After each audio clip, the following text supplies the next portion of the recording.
이 시간 하나님 말씀은 요한복음 13장 1절에서 11절 말씀을 보겠습니다. 이제 한 목소리로 오늘 말씀을 읽도록 하겠습니다. 6월절 전에 예수께서 자기가 세상을 떠나 아버지께로 돌아가실 때가 이른 줄 아시고 세상에 있는 자기 사람들을 사랑하시되 끝까지 사랑하시니라. 마귀가 벌써 시몬의 아들 가룟 유다의 마음에 예수를 팔려는 생각을 넣었더니 저녁 먹는 중 예수는 아버지께서 모든 것을 자기 손에 맡기신 것과 또 자기가 하나님께로부터 오셨다가 하나님께로 돌아가실 것을 아시고 저녁 잡수시던 자리에서 일어나 겉옷을 벗고 수건을 가져다가 허리에 두르시고 이에 대하여 물을 담아 제자들의 발을 씻기시고 그 두르신 수건으로 씻기기를 시작하여 시몬 베드로에게 이르시니 가로되 주여 주께서 내 발을 씻기시나이까. 예수께서 대답하여 가라사대 나의 하는 것을 내가 이제는 알지 못하나 이후에는 알리라. 베드로가 가로되 내 발을 절대로 씻기지 못하시리이다. 예수께서 대답하시되 내가 너를 씻기지 아니하면 내가 나와 상관이 없느니라. 시몬 베드로가 가로되 주여 내 발뿐 아니라 손과 머리도 씻겨 주옵소서. 예수께서 가라사대 이미 목욕한 자는 발밖에 씻을 필요가 없느니라. 온 몸이 깨끗하니라. 너희가 깨끗하다 하나 다는 아니라 하시니라. 이는 자기를 팔자가 누구인지 아시니라. 그러므로 다는 깨끗이 아니하다 하시니라. 아멘.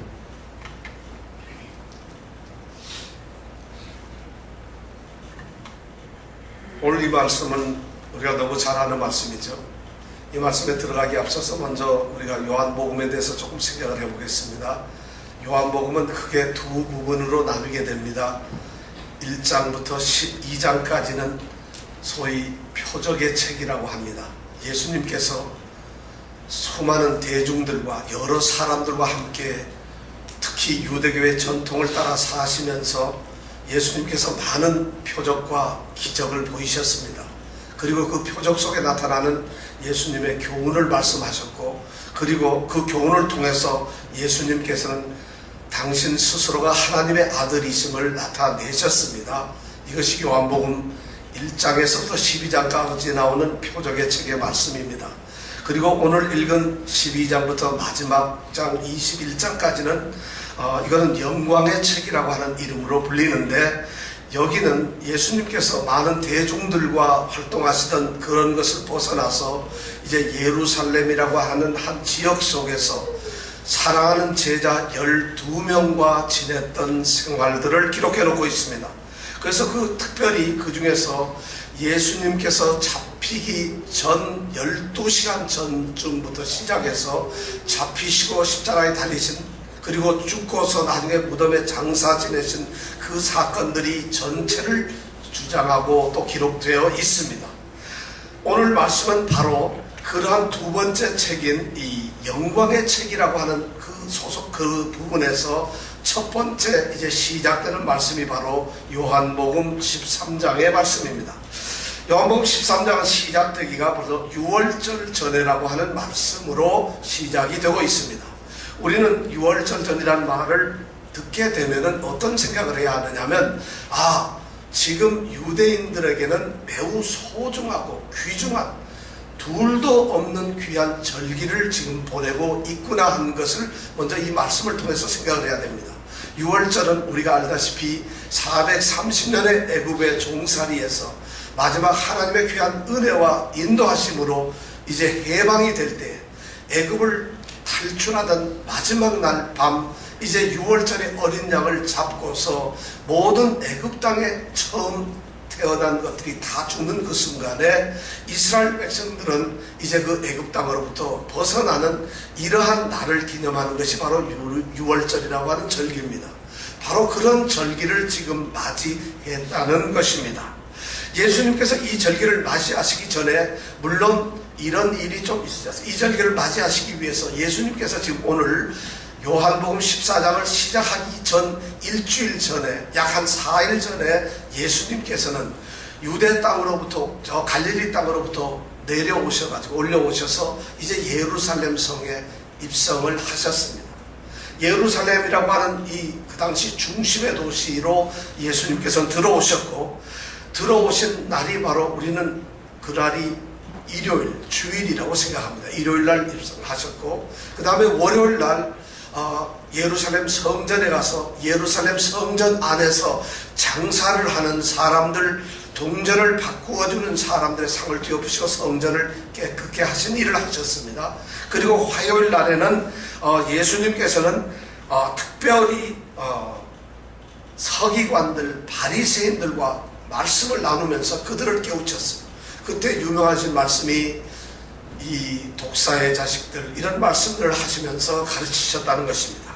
그리고 수요일 날이 되고 나서는 예수님께서는 이제 베단이라고 하는 예루살렘에서부터 조금 떨어진 시골로 돌아가서 마리아 집에서 하루를 머무시면서 예비된 향유가 마리아의 손에 의해서 예수님의 이제 머리에 부어지는 이런 일이 있었습니다.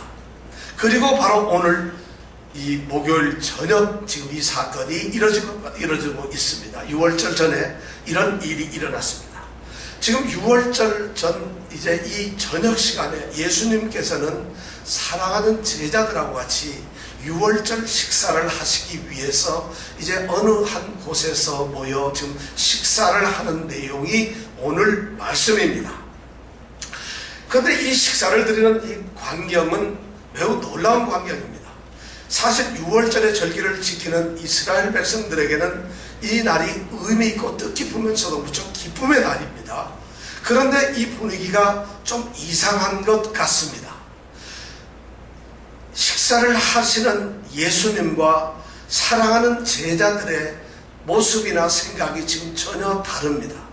우리는 오늘 이 성경을 읽으면서 너무 식상하도록 너무 쉽게 읽었던 그런 성경의 그 모습을 우리가 지금 잠깐 벗어나서 우리는 성경을 전혀 모르는 사람인데, 그리고 이 말씀에 대해서도 알지 못하는 사람인데, 이러한 사실을 지금 눈으로 보고 있다고 하면서 한번 이 말씀을 읽어보시기를 바랍니다. 예수님께서 사랑하는 제자 12, 3년 동안 같이 다녔던 제자들과 함께 지금 식사를 하기 위해서 저녁 시간에 앉아 있습니다. 그리고 식사를 하십니다. 그런데 이 생각들이 달라요. 예수님께서는 지금 오늘 성경 말씀에 1절, 2절, 3절의 말씀 보니까 예수님께서는 적어도 4가지 이상을 지금 깨닫고 인식하고 계셨다는 것이에요.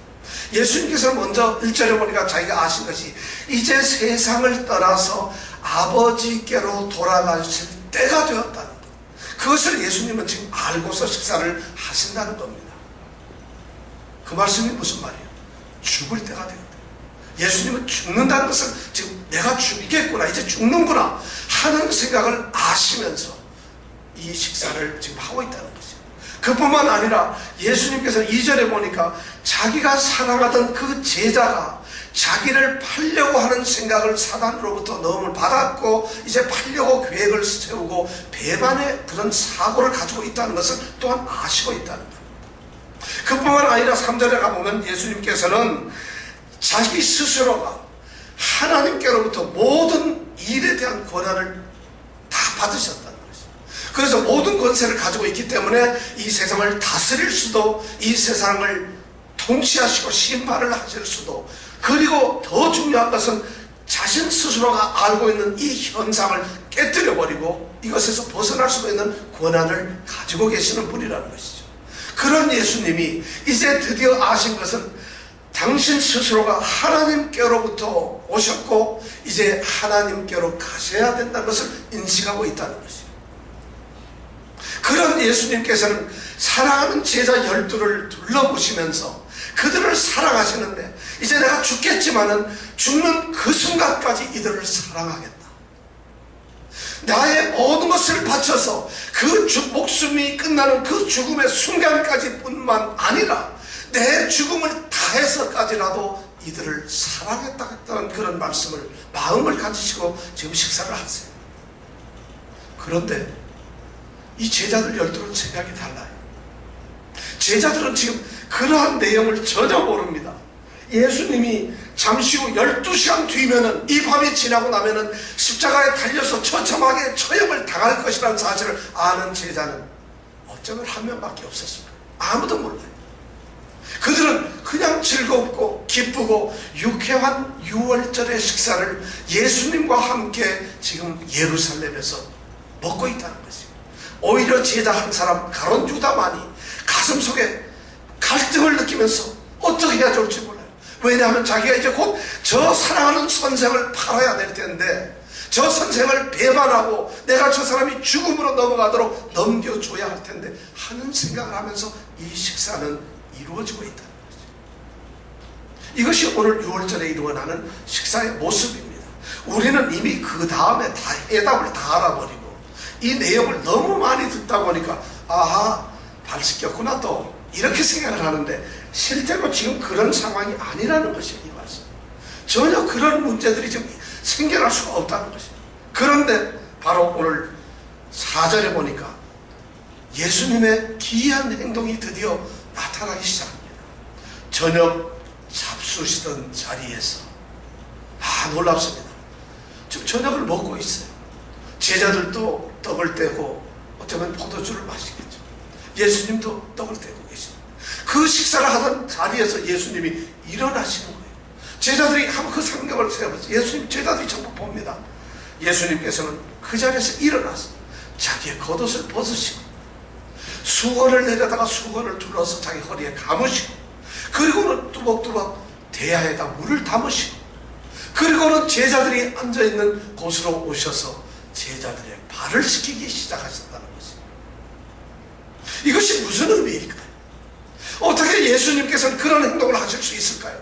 도저히 이루어질 수 없이 식사를 하시던 중에 느닷없이 왜 이렇게 발을 씻기는 이런 행위를 하실까? 이것이 과연 우리에게 겸손하게 지금 예수님이 하시구나. 무슨 식사를 하시면서 겸손하실 일이 갑자기 그렇게 생겼을까요? 이것이 우리에게는 무척 궁금한 사건이죠. 물론 당대 이 유대인의 풍습을 보면은 손님이 초대되어 오거나 할 때 그 손님을 환영하는 뜻에서 주인이나 종이 그 손님의 발을 씻기는 습관이 있습니다. 유대인들에게는 이제 먼 길을 다니는데 요즘처럼 좋은 구두를 신는 것이 아니라 샌들 비슷한 것을 신기 때문에 먼지도 많이 묻습니다. 그러니까 손님을 깨끗하게 하기 위해서 우선 다리를 씻어줍니다. 발을. 그런데 이런 발을 씻는 것은 누가 씻는가 하면은 종들이 씻는 것입니다. 종도 아무나 씻는 것이 아니에요. 유대인으로서 종이 된 사람은 이런 일을 하지 않습니다. 왜냐하면 발을 씻는 일은 너무나 비참한 일이고 더럽고 추한 일이기 때문에 유대인들 스스로도, 유대인의 종조차도 그런 일을 시켜서는 안 된다고 생각을 합니다. 그러니까 이방인들의 종들, 자기들처럼 선택된 백성이 아닌 이방인들의 종들만이 그 발을 씻을 수 있는 그런 권리를 주고 있었다는 거예요. 가장 비참한 그런 비천한 일을 지금 예수님께서 스스로 하고 계신다는 거지. 왜 그랬을까요? 왜 갑자기 예수님께서는 저녁 식사하시던 중에 일어나서 이런 이상한 일을 하셨을까요? 우선 우리는 이런 일을 하시게 된 예수님의 기본적인 동기가 있습니다. 오늘 요한복음에서는 우리가 아무리 성경을 뒤져봐도 그러한 이유를 찾기가 쉽지 않습니다. 그런데 다른 공간복음서, 예를 들어서 누가복음을 보면은 우리는 대답을 조금 찾을 수 있는 그런 것이 있습니다. 누가복음 22장 24절에 보면은 제자들이 예루살렘에 들어오는 길에서 뿐만 아니라 또 그 전에도 이 우리가 잘 아는 세베대 자녀들의 그 어머니가 세베대의 두 아들을 갖다가 높은 자리에 서로 앉게 해달라고 예수님께 그렇게 청탁을 한 사건을 우리가 기억을 하는데, 바로 그러한 사건의 이후로 이 제자들이 바로 식탁에 지금 앉아서 무슨 얘기를 하는가 하면, 이제 예수님께서 예루살렘에 입성하실 때 그 참 영광스러웠던 예루살렘의 그 호산나 외침, 종려나무까지 흔드는 그 사실을 보고, 그 다음에 그 강한 권리, 권세, 능력, 위엄을 가지시고 성전을 깨끗게 하시며 아무도 입을 열지 못하던 그런 모습을 보았고, 또 바리새인과 서기관들에게 그렇게 준엄하게 꾸짖었을 때 그들이 아무 말도 못하는 모습을 보았어요. 그리고 바로 전날인 이 수요일날 그의 머리에 귀한 향유를 부어서 이제 무언가 귀중한 일이 일어날 것 같으니까 이 제자들이 무슨 생각을 하는가 하면 누가복음 22장 24절에 보니까 우리 중에서 누가 더 크냐, 누가 더 위대하냐, 누가 더 높으냐 하는 그런 것으로 다투기 시작했다. 놀라운 일입니다. 주님께서 아시고 계시는 현상과 이 제자들이 느끼고 그들이 생각하는 생각은 전혀 다른 곳에 있었다는 거죠. 예수님께서는 그 모든 것을 아시고 그들을 사랑하시되 죽기까지 사랑하시기 위해서 자신의 모습을 이렇게 드러내신다. 예수님은 그들에게 내가 누구인 것을 알려주실 필요가 있었어요. 예수님은 죽음 가운데 계시면서도 그들을 사랑하는 자신의 마음을 그들에게 나타내실 수밖에 없었다. 예수님께서는 그래서 자리에 일어났어요. 겉옷을 벗어요. 겉옷이란 유대인들이 자랑하는, 이건 어디 우리로 말하면 외출복, 아주 소중한 신분을 나타내는 옷인데 그것을 벗었다는 얘기는 자기의 모든 것을 던졌다. 여기서 벗었다는 얘기는 옷을 벗는다는 의미도 있지만 정확하게 말하면 자기의 목숨을 버린다는 이런 의미를 가지고 있다는 거죠. 그분은 옷을 벗으시고 수건을 둘러매고, 수건을 허리에 둘러매고 수건을 맨다는 것은, 이것은 이제 내가 종입니다, 나는 당신들의 종입니다, 이런 신분을 나타내는 표시예요. 아브라함이 여종 하갈을 이스마엘과 함께 보낼 때에 그때 나온 말이 뭐냐면 하갈에게 수건을 주면서 그것을 두르도록 해놨잖아요. 그것이 바로 뭐냐면 종이라는 것을 나타내기 위해서 그렇게 했다는 거죠. 바로 예수님께서는 지금 자신의 모습을 종으로 드러내고 계세요. 그리고는 제자들의 발을 씻기게 한다는 것입니다. 예수님은 바로 이런 섬김의 모습을 보이시기 위해서, 섬김을 하기 위해서 이 땅에 오셨다는 것을 몸소 지금 본으로 보이시고 계십니다.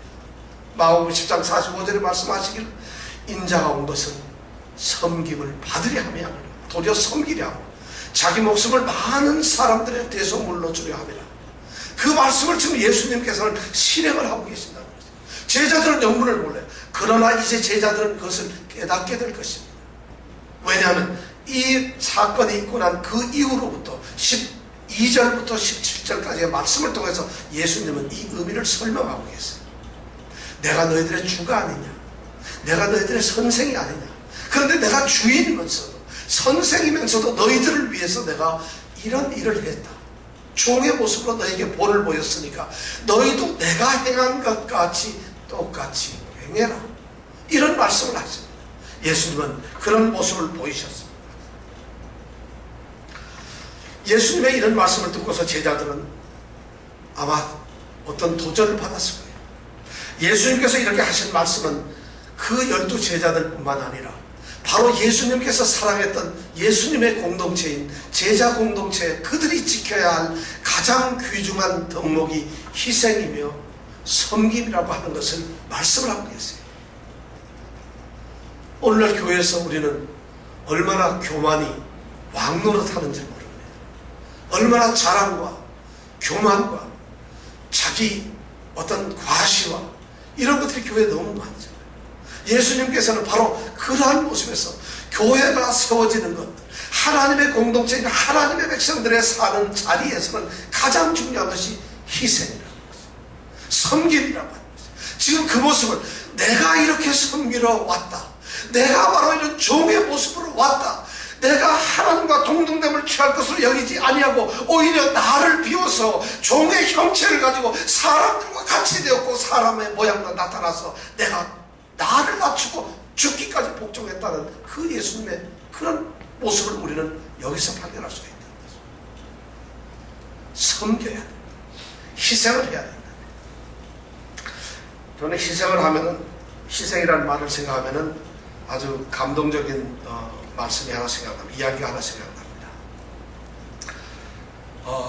독일에서 지금부터 한 500여 년 전에 르네상스 시절에 1490년대쯤 됐을 것 같습니다. 알브레이트 듀러라고 하는 이런 사람이 있었는데, 이 사람은 독일 뉘렌베르크라고 하는 조그만한 시골에서 사는 사람이었어요. 근데 이 사람이 무슨 일을 하냐면 그림을 그리는 사람인데 미술가가 되기 위한 꿈을 가지고 있었어요. 그런데 도시가 너무 작으니까 자기가 사는 뉘렌베르크를 떠나서 이제 큰 도시로 갔습니다. 거기에는 그림을 그리고 그림을 공부하기 위해서 온 사람들이 아주 많이 있어요. 그래서 거기서 가난하지만 작은 하숙집을 얻고 거기에서 이제 그림 공부를 합니다. 그러나 너무 가난하기 때문에 돈이 없어서 아무것도 할 수 없어요. 바로 그 하숙집에는 그러한 친구들이 너무 많았다는 것이죠. 그런데 그 중에 어떤 한 친구와 아주 친하게 됐어요. 그 친구가 누군가 하면 프란츠 나인스타인이라고 하는 친구예요. 프란츠라고 하는 친구를 이제 사귀게 되었어요. 그래서 이 뒤르라는 사람은 프란츠라는 친구하고 둘도 없이 친한 친구로서 그림을 그리면서 이제 살고 있는데, 이 둘 다 너무 가난하니까 그림을 그리는 학교를 다닐 수도 없고 그림을 그릴 수도 없는 그런 처지에 빠지게 되었습니다. 그러니까 이 친구인 프란츠가 이제 이 뒤르한테 얘기를 합니다. 뒤르, 자네한테 내가 꼭 하고 싶은 말이 하나 있는데 들어주겠는가? 그래서 뭐냐 했더니 그 친구가 이런 말을 합니다. 자네와 나는 둘 다 너무 가난해서 그림을 그릴 수가 없지 않는가? 그러니까 우리 둘이 그림을 그릴 것이 아니라 누구 한 사람이 먼저 그림을 그리고 한 사람은 일을 하기로 하자. 그래서 열심히 일을 해서 돈을 벌어서 한 사람 그림을 그리게 하고, 그 사람이 성공해서 그림이 좀 팔리게 되면 또 다른 사람을 그림을 그리게 하면 어떨까? 너무 좋은 생각이죠. 그럼 그렇게 하자 하면서 이 프란츠가 내가 먼저 일을 할 테니까 자네가 그림을 그리게, 이러고 이 프란츠는 식당에서 일을 합니다. 뒤르는 그때서부터 이 뒤르는 그림을 그리죠. 열심히 그래서 실력이 늘고 그렇게 해서 이제 너무 실력이 좋아졌어요. 그리고 아주 이제 명성도 있게 되고 그림이 아주 뛰어난 대단한 화가의 밑에 올라갔어요. 그가 그리는 그림이 이제 팔려나가기 시작합니다. 이 친구는 깜빡 자기가 그림 그리는 일이 바꾸고 뭐 이렇게 하다 보니까 어리어리하다 보니 시간이 너무 지났어요. 그렇게 서로 약속을 한 지 18년 뒤인 1508년에 그때 비로소 이 뒤로는 그 생각이 났던 거예요. 아차, 내 친구 프란츠가 나를 위해서 지금도 일을 하고 있을까? 내가 그를 도와야지 하고는 그가 약속을 했던 그 식당에 가서 그가 일하는 곳을 찾아갔어요. 프란츠를 찾으니 없어요. 아무리 식당에 찾아봐도 없는데 두리번 하다가 찾다 보니까 저 구석에서 어느 한 사람이 손을 모으고 기도를 하고 있다는 것이죠. 그래서 기도소를 가만히 들어봤더니 이런 기도네요. 하나님, 내 친구가 그림을 그리고 있는데 정말 그 친구가 그림을 너무 잘 그리도록 해주세요. 나는 지금 너무 일을 해서 이미 손이 다 망가지고 손이 다 부러지고 깨어지고 해서 그림을 그릴 수가 없습니다. 그러나 내 친구가 만약 그림을 그린다면 지금 너무 잘 그리고 있는데 정말 이 오늘날 가장 위대한 화가가 되어서 그래서 하나님의 영광도 드러내는 그런 위대한 화가가 되게 해주세요 하면서 기도를 하면서 울고 있는 것이 손을 보면서, 그때 이 뒤로가 그 손을 보면서 그림을 그립니다. 그 그림이 바로 우리가 잘 아는 기도하는 손이라는 거예요. 그 기도하는 손을 그때 뒤로가 그것을 그립니다. 그런데 그 손을 아무런 것도 없이 그냥 도화지에다가 붓하나 잉크 가지고 그냥 채색을 해서 그렸습니다. 보잘것 없어요. 소품도 없고 아무것도 없는 그냥 손인데 그 손을 가만히 들여다보면 손이 너무 찍혀있고 울퉁불퉁하고 막 제가 이런 그림을 하면 유심히 봤어요. 그랬더니 막 손마디가 이렇게 굵어가지고 손이 엉망이 되는 거예요. 그것을 이 뒤로가 그렸다는 거죠. 그래서 그때 그 그림을 그리고 그것을 바로 이 독일에 있는 뉘른 이 박물관에 보관했는데, 이것이 지금 독일인들이 가장 자랑하는 그림 중에 하나가 바로 그 그림이라. 기도하는 손. 여러분들 아시죠? 버스 타고 옛날에 한국 지하철 타면 기도하는 손 이렇게 있잖아요. 바로 그 그림이 그렇다는 거예요. 이런 이야기를 제가 들으면서 이 프란츠라는 사람의 이 희생, 섬김, 이것이 오늘날 과연 이런 것이 가능할까? 우리 예수님께서는 그거보다 더 하신 분이에요. 프란츠는 자기의 삶을 포기하고 자기의 그림 생활을 포기했지만 우리 주님은 하나님이신데 그 하나님의 동등됨을 포기하시고 이 땅에 오셔가지고 전혀 값어치 없는, 죽어도 당연한 마땅한 그런 버러지 같은 우리 인생들을 위해서 자신이 희생하는 종의 모습을 보이셨다는 것이에요. 오늘 이 모습이 바로 그러한 모습이라는 것이에요. 예수님께서는 자신의 사역의 모습이 이런 종의 모습이라는 것을 보여주시기 위해서 몸소 제자들의 발을 씻기셨다는 것입니다. 그러나 그렇게 이 말씀이 단순한 것은 아닙니다. 이렇게 그냥 예수님이 섬김의 도를 보이시기 위해서 이렇게 제자들의 발을 씻겼구나 이렇게 생각하는 것은 너무 착각입니다. 겉만 보는 겁니다. 오늘 말씀을 읽어보면 서서히 전혀 다른 장면으로 말씀이 진행되는 것을 알 수 있습니다. 6절에 드디어 그런 이제 사건의 단초가 나타나기 시작합니다. 예수님께서 대야를 들고 이제 물을 담아서 제자들을 차례로 발을 씻기십니다. 이 제자도 시키고 저 제자도 시키고 시키면서 가다가 드디어 차례가 누구한테 왔느냐면 베드로에게 왔어요. 우리는 베드로와 예수님의 대화를 통해서 예수님이 정작 이런 행위를 왜 하셨는가 하는 진정한 의미를, 신학적인 의미를 여기서 우리는 찾을 수가 있습니다. 베드로가 예수님이 대야를 들고 제자 베드로 앞에 와서 발을 씻기려고 할 때 베드로가 갑자기 말합니다. 주여, 내 발을 씻기려고요. 주님이 내 발을 씻기려고요. 베드로는 그런 마음을 가지고 있어요. 감히 주님께서는, 나의 선생이신 나의 주님께서는 주는 그리스도시여 살아계신 하나님의 아들이라고 고백했던 이 베드로의 마음속에는 주님이 발을 씻길 수가 없어요. 씻길 수가 없습니다. 예수님이 대답하시죠. 내가 하는 것을 내가 이제는 알지 못하나 이후에는 알게 될 것이다. 네가 지금은 이것을 모른다. 그렇지만 나중에는 이 의미가 뭔지 알게 될 것이다.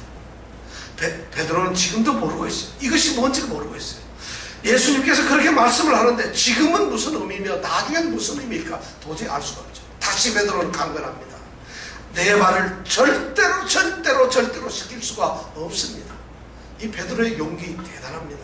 이때까지 제자들은 어쩌면 침묵 속에서 예수님의 이 기이한 행동을 보면서 조용히 발을 예수님 앞에 내밀고 있었을 것인데 베드로는 그럴 수 없다는 것이죠. 마치 가이사랴 빌립보에서 자기가 주는 그리스도시여 살아계신 하나님의 아들이라는 고백을 하고 난 다음에 예수님께서 3일 만에 이제 십자가에 달려 예루살렘에 돌아와서 죽으시고 3일 만에 부활하실 거라는 말씀을 듣고 절대 그런 일이 없을 것이라고 이렇게 장담하던 베드로의 그 모습이 바로 오늘 똑같이 그렇게 나타나고 있어요. 그런데 여기까지 되면서부터가 문제가 아니라 그 다음서부터 예수님께서는 이 행위의 의미를 그들에게 던져주고 있습니다. 아니 오늘 우리들에게 던져주고 있습니다. 첫 번째 말씀이 뭐냐면 내가 너를 씻기지 아니하면 내가 나와 상관이 없느니라. 너는 내 제자고 나는 너의 선생이다. 우리는 3년을 같이 있었어. 그럼 모든 것이 다 하지만은 너하고 나하고 지금 밥을 같이 먹고 있고 다 하지만은 그런 말씀이 숨겨져 있을 거예요. 그런데 내가 지금 이 순간 너를 씻어주지 않는다면, 내 발이 씻겨지지 않는다면 너와 나는 아무런 관계가 없다. 이 말씀이 무슨 말씀?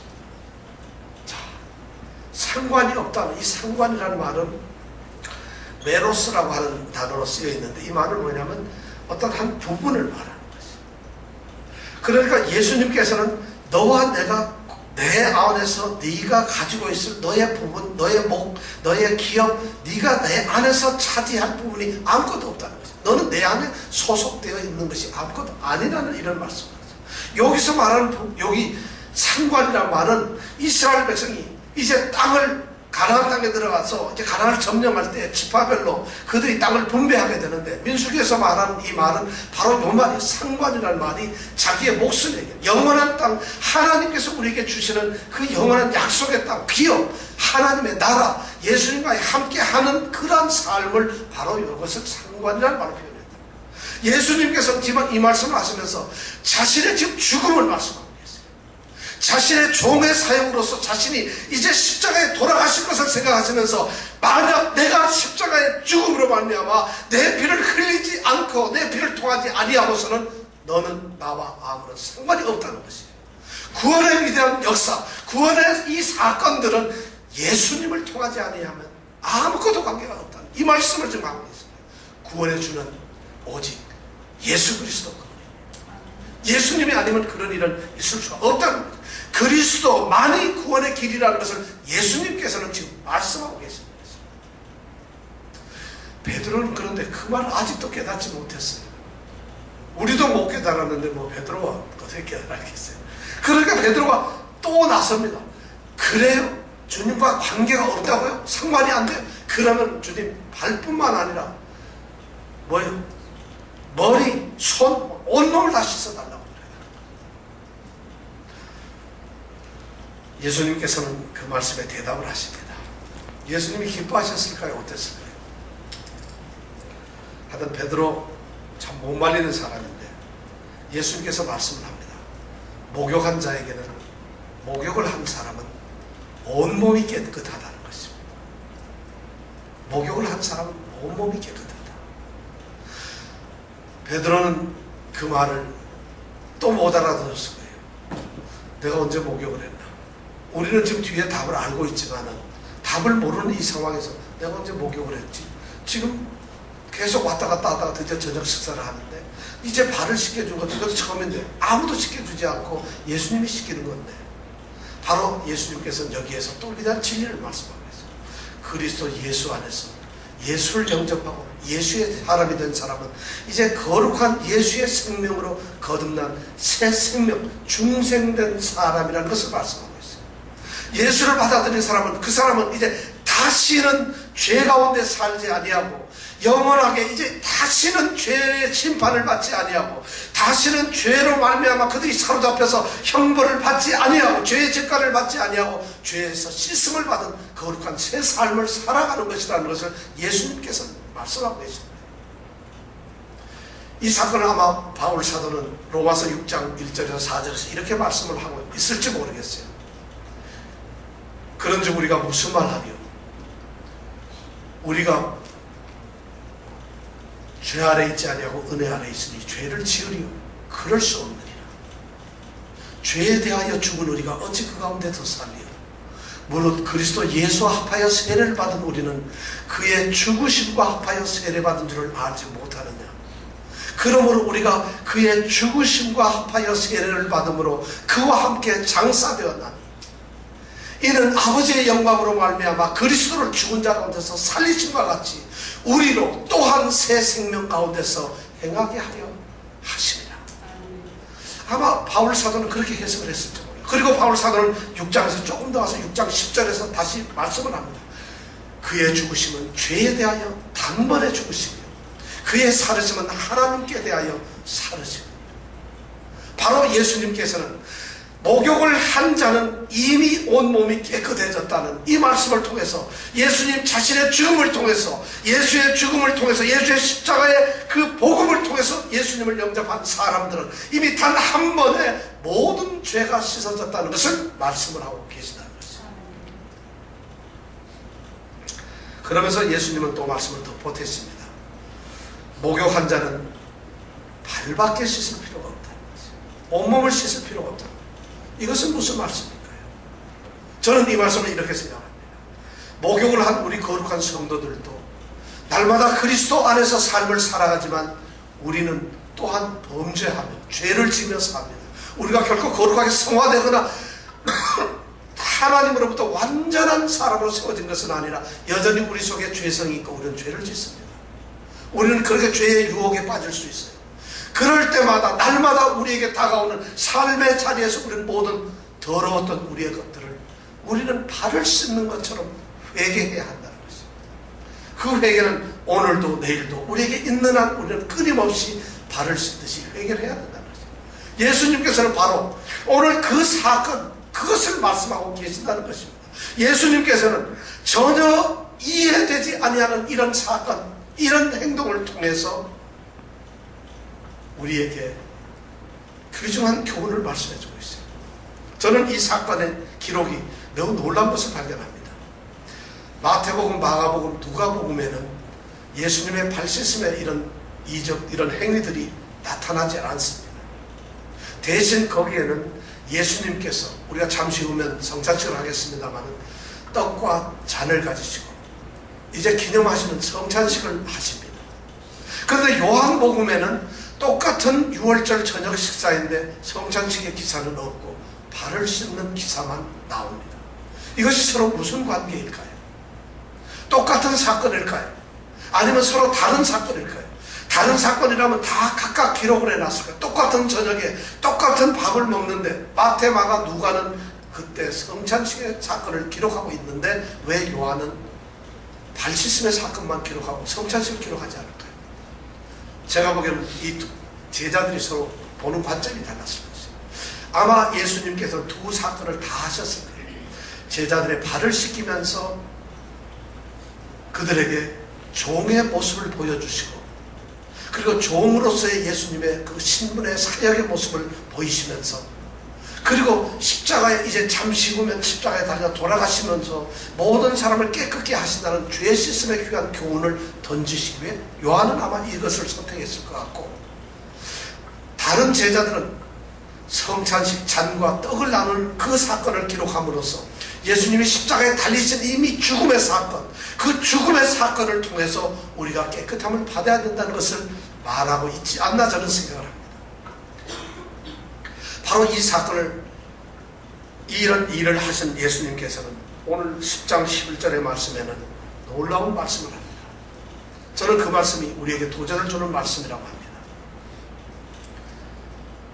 이미 목욕한 자는 발밖에 씻을 필요가 없느니라, 온몸이 깨끗하니라. 그 다음 말씀이 너희가 깨끗하나 다는 아니니라. 너희가 깨끗하나 다는 아니니라. 사랑하는 제자 12명이 거기서 지금 앉았어요. 발을 씻었어요. 제가 보기에는 이것은 그 11절에 보니까 예수님을 배반한 가룟 유다를 향해서 이미 그것을 아시기 때문에 그 가룟 유다를 가리켜서 말한 것이에요. 자, 이 가룟 유다도 지금 오늘 성경 말씀에 보니까 똑같이 예수님과 함께 6월절의 만찬에 초대되어서 같이 식사를 하고 있습니다.